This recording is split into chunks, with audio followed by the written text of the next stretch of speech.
Hello everyone, welcome to my YouTube channel let's talk with me. I hope आप लोग सब ठीक होंगे। और अभी तक मैंने जितने भी वीडियोस अपलोड किया है आप लोगों ने देख लिया होगा। और अभी मैंने इन दिनों वीडियोस अपलोड नहीं किया है क्योंकि मैं थोड़ा बिजी थी इसीलिए। और अब मैं आगे की वीडियोस कंटिन्यू डालती रहूँगी, तो आप लोग मेरे चैनल पे बने रहिए वीडियोस को देखने के लिए। और जो कोई भी मेरे चैनल पे नए हैं प्लीज़ वीडियोस को लाइक करिए और चैनल को सब्सक्राइब करिए और बेल आइकन को दबाना ना भूलें ताकि आप लोगों को मेरी वीडियो की नोटिफिकेशन मिलती रहे। तो चलिए आज की वीडियो स्टार्ट करते हैं। तो जैसे कि मैंने पहले वीडियो में कहा था कि मुझे वेलोर ले जाके एडमिट किया, मेरा ट्रीटमेंट हुआ था और स्टार्ट हो गई थी। उसके बाद हमें पैसों की कुछ ज़रूरत पड़ी थी। वो जो उन्होंने 2.5 लाख रुपए दिया था वो कम पड़ गए थे और हमें फिर से पैसे चाहिए था। तो आप लोगों को मैंने कहा था कि 50,000 उन्होंने दिया था मुझे बाद में, और उसके लिए बहुत झमेला हुआ था। तो झमेला यही हुआ था कि वो लोग मुझे पैसे भेजना चाहते थे मेरे लिए, मेरे इलाज के लिए। तो यहाँ के जो पहले जो लोग मम्मी के साथ पैसे लेने गए थे फर्स्ट टाइम, वही लोग पैसे लेने के लिए गए थे और उनको भनक पड़ गई थी कि पिछले बार भी जब पैसे दिए थे उन्होंने तो बहुत सारी प्रॉब्लम्स हुआ था उस पैसे के लिए।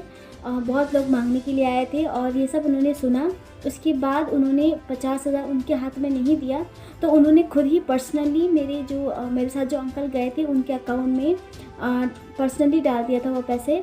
और उसके बाद फिर उन लोगों को ये भी पता चला कि हमारे हाथ में पैसे नहीं दिया, क्यों नहीं दिया, हमें क्यों नहीं मिला, हमें भी मिलना चाहिए, हमने भी इतना कुछ किया, ये सब हुआ था। और उतने पैसे में मेरा ट्रीटमेंट हो गया था 3 लाख रुपए में। और उसके बाद कंप्लीट 6 महीने रही मैं वहाँ पे। फिर उसके बाद हम लोग मेरा जब ट्रीटमेंट ख़त्म हो चुका था, मैं ऑलमोस्ट ठीक हो गई थी, तब हम घर आने से पहले हम मंदिर गए थे, एक मंदिर घूमने के लिए। तब मेरा घाव एकदम कंप्लीट ठीक हो गया था। मैं जैसे पहले गई थी उससे मैं बहुत ही ज़्यादा डिफरेंट थी। उस टाइम मैं इतनी पतली थी बीमार की वजह से। और उसके बाद मैं खा के मोटी हो गई क्योंकि दिन ब दिन मुझे 15 अंडा और क्या क्या खाना पड़ता था। 15 अंडा तो बॉयल अंडा था, मुझे कंटिन्यू खाना पड़ा 6 महीने तक। धीरे धीरे जाके थोड़ा कम होता रहा।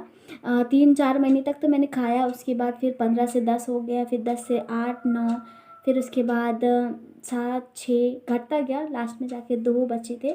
और उसके बाद फिर हम लोग घूमने के बाद जैसे मुझे तो वहाँ से आने का मन ही नहीं था। ऐसा होता था कि जब पहले हम जाते हैं फिर घर की बहुत याद आती है, वहाँ जाने का मन नहीं करता। लेकिन फिर एक जगह पर सेटल हो जाते हैं तो वहाँ से हमें आने का मन नहीं करता। तो वही है, नर्स के साथ भी मेरा बहुत ही अटैचमेंट हो गया था, तो इसीलिए मुझे आने का मन नहीं था, लेकिन फिर भी आना पड़ा। और रात को फिर वहाँ हॉस्पिटल से मेरा डिस्चार्ज होके फिर उधर हम रूम पे आए थे। मैं, दादी और मम्मी और एक और भैया थे जो कि हमें छोड़ने के लिए स्टेशन आने वाले थे। तो वो भैया भी वहीं रुके थे। तो सुबह हम उठ के खाना वाना बनाए ट्रेन में खाने के लिए। फिर हम घर वापस आ गए। घर वापस आने के बाद सब लोग शॉक्ड हो गए कि यार ये मतलब पहले गई कैसे थे और अब आई कैसे है। ठीक है, एकदम कंप्लीट चेंज आ गया मेरे में। और उन लोगों का पूरा मुंह बंद हो गया क्योंकि उन्होंने जब पहले मुझे भेजने के टाइम में, वेलोर ले जाने के टाइम में इतनी गंदी गंदी बातें बोली थी, इतनी गंदी गंदी बातें। और अभी उन्होंने मुझे देख के शायद नज़रें नहीं मिला पा रहे होंगे खुद से। अब ये तो बस जिनको रियलाइज़ होती है उनको ही ये सब होता है, लेकिन अगर वो लोग इतने ही बेशर्म है तो अब ये मुझे नहीं पता। ठीक है।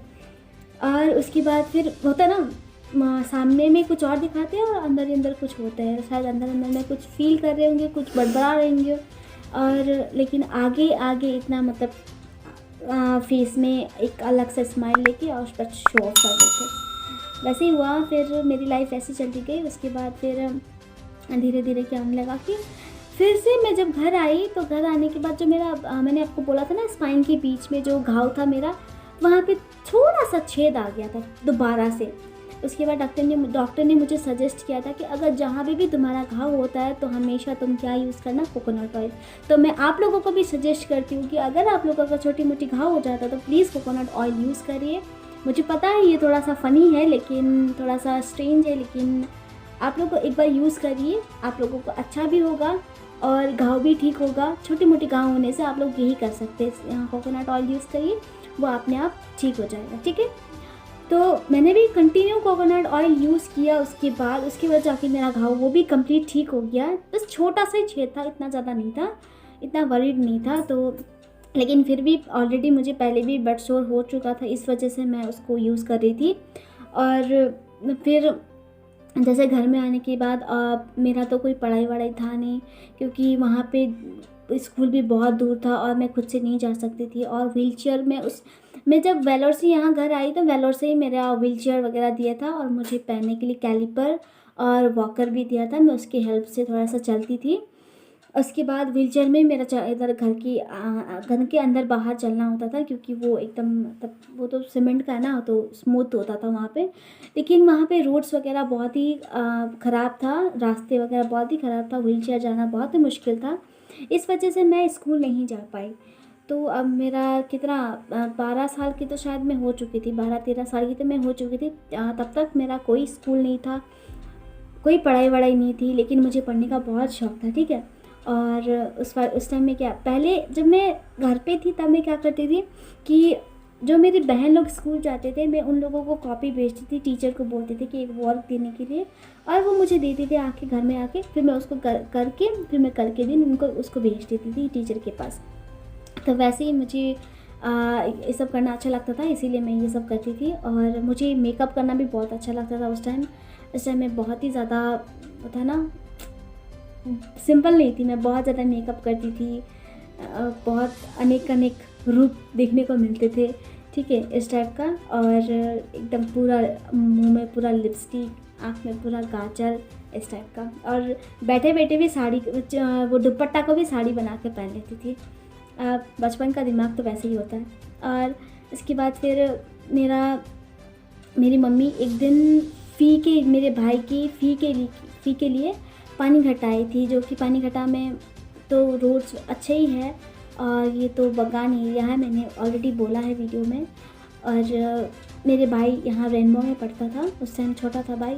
तो मेरा भाई का फ़ी पे करने के लिए मम्मा स्कूल आई थी।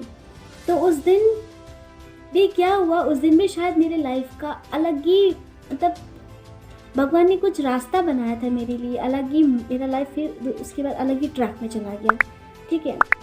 और इसके बाद मेरे साथ अच्छा ही अच्छा होने लगा। और इसके बाद फिर मम्मी को उन्होंने बोला कि मेरे बारे में उन्होंने पूछा कि वो क्या कर रही है अभी, कैसी है, पढ़ाई कहाँ करती है। तो उन्होंने क्या कहा कि तुम अपनी बेटी के लिए इधर पानी घाटा में वो करना, घर वर के मतलब कि घर वर ढूंढ के रखना, स्कूल पढ़ाने की जिम्मेदारी हमारी है। और उन लोगों ने ऐसा क्यों बोला, क्योंकि वो लोग हमारे रिलेटिव्स थे। रिलेटिव्स कैसे कि मेरे दादू के वो लोग अपने लगते थे, जैसे कि मेरे पापा के ताऊ जी, चाचू ऐसे ही कुछ लगते थे। मेरा भी दादू ही लगते थे वो लोग, दादू दादी ऐसे लगते थे। तो उन्होंने एक बहुत ही बड़ा हेल्प किया मेरे लिए, बहुत ही ज़्यादा उन लोगों ने सोचा, मेरे फ्यूचर के लिए सोचा। अगर अभी मैं पढ़ाई करूँगी तो वो बाद में जाके मेरे लिए बहुत ही ज़्यादा हेल्पफुल रहेगा। अगर मेरी लाइफ में अगर मैं बाद में भी ऐसे ही होती रही, ऐसे ही मेरी लाइफ चलेगी, तो मैं वो पढ़ाई का भी यूज़ करके उसको ही अपना ताकत बना के मैं उससे भी अपनी लाइफ चला सकती हूँ। बोलते हैं ना कि अगर थोड़ा सा नॉलेज हो तो हम लाइफ में बहुत कुछ कर सकते हैं, वो नॉलेज कभी बेकार नहीं जाती। तो यही सोच के उन्होंने मेरी मदद की, मेरे लिए इतना कुछ सोचा उन लोगों ने। वैसे तो मेरे फैमिली वालों ने भी इतना कुछ नहीं सोचा था, लेकिन फिर भी हमेशा क्या बोले, अब कुछ बोल नहीं सकते, अपना फैमिली है, फैमिली के लिए क्या ही बोले, है ना। तो यही था। उसके बाद मम्मी ने बोला कि ठीक है, मैं घर पे जाके बात करके सबसे बात करके मैं आप लोगों को बताती हूँ, ठीक है। तो अब लोग कोई मना क्यों करे, मना करने का कोई रास्ता ही नहीं है, क्योंकि कोई आगे वाला आके बोल रहा है कि उसको पढ़ाना है, क्योंकि इसकी लाइफ ऐसी रहेगी तो बाद में जाके क्या करेगी, कुछ नहीं करेगी। तो क्या होगा, सब लोग इसको दूर करेंगे। ये तो ऐसी है ना, इसके पास नॉलेज है ना, ये पैसा कमाती है ना, अपने आप से चल पाती है, बस एक जगह बैठी रहती है अपने आप में, मतलब बहुत ही गंदगी बना के बैठी रहती है। तो इसका क्या यूज़, इसका क्या काम ही कुछ नहीं है। तो कोई भी एक खाने की उसमें जहर मिला के दे देंगे, भले कोई देंगे नहीं, लेकिन खुद का मन करेगा ऐसे ही करने को, क्योंकि हमें लगता है ना हम एकदम मतलब बेकार हो गए हम लोग, ऐसे लगता है। ठीक है, अभी के लिए इतना ही, तो मिलते हैं नेक्स्ट वीडियो में। अब मैं आगे की स्टोरी नेक्स्ट वीडियो में बताऊंगी। तब तक के लिए आप लोग मेरे चैनल पे बने रहिए, और जो कोई भी मेरे चैनल पे नए हैं प्लीज़ मेरे पूरा कंप्लीट वीडियो देख लीजिए एक बार। उसके बाद आप लोगों को समझ आएगी कि मैं क्या बोल रही हूँ, क्या नहीं बोल रही हूँ, मेरी लाइफ के बारे में, मेरी लाइफ में क्या क्या हुई है, आप लोगों को समझ आएगी। तो आप लोग मेरे चैनल को जितना हो सके शेयर करिए, मेरी वीडियोज़ को जितना हो सके शेयर करिए अपने फ्रेंड्स, फैमिली और रिलेटिव्स में। और आई होप आप लोगों को बहुत अच्छी मोटिवेशन मिलेगी मेरी वीडियो के थ्रू। एंड और जो कोई भी ऐसे प्रॉब्लम्स फेस कर रहे हैं, जो कोई भी ऐसे प्रॉब्लम से गुजर चुके हैं, प्लीज़ आप लोग मुझे कमेंट्स करके बताइए, अपनी प्रॉब्लम शेयर करिए। मैं अपनी फेसबुक आईडी और इंस्टाग्राम आईडी अपने डिस्क्रिप्शन बॉक्स में दे दूँगी। तो आप लोग मुझे अपनी प्रॉब्लम शेयर करिए, आप लोगों को भी अच्छा लगेगा, हल्का लगेगा। और आई होप कि उसके बाद सल्यूशन भी मिल सकती है उस चीज़ की। कुछ बातें आप शेयर करेंगे मुझसे, कुछ बातें मैं आपसे शेयर करूँगी, ऐसे ही तो प्रॉब्लम सॉल्व होती है। जो आपको नहीं पता वो मैं बताऊँगी, जो आप लोगों को पता है आप लोग मुझे बताइए। ठीक है, फिर अभी के लिए इतना ही बोलूँगी, और क्योंकि अगर ज़्यादा बोलूँगी तो वीडियो ज़्यादा ही लंबा हो जाएगा। तो आगे की स्टोरी मैं नेक्स्ट वीडियो में बताऊँगी। प्लीज़ बने रहिए मेरे चैनल पे। Thank you so much for watching. Till then, bye bye.